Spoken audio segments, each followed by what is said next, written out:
Hello and welcome to our troubleshooting series in which we will teach you everything related to the maintenance, proper operation, and replacement of parts in your LED display. You will not need specialized tools or a great technical background. Power supply replacement. To replace the power supply, we will follow the following steps. Step 1.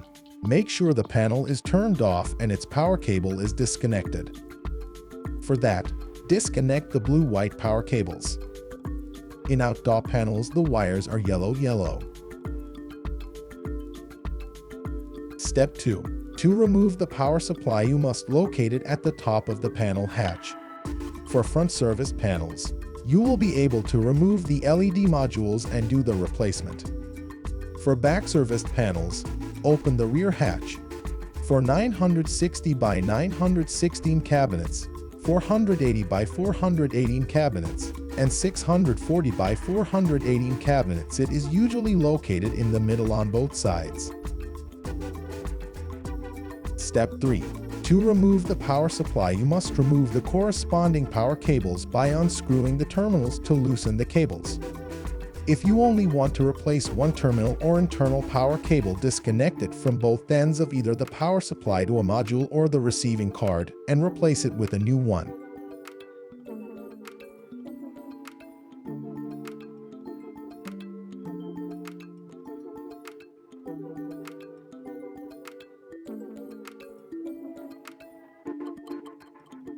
To remove the power cables, you will need a Phillips H4 screwdriver. If you wish to replace a blue-white power connector, you must remove the two screws holding the connector to the chassis.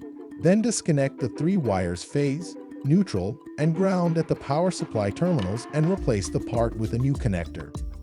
Refer to outdoor panels with yellow connectors. Step 4. Start by removing the 4 screws located on the sides of the power supply and remove it.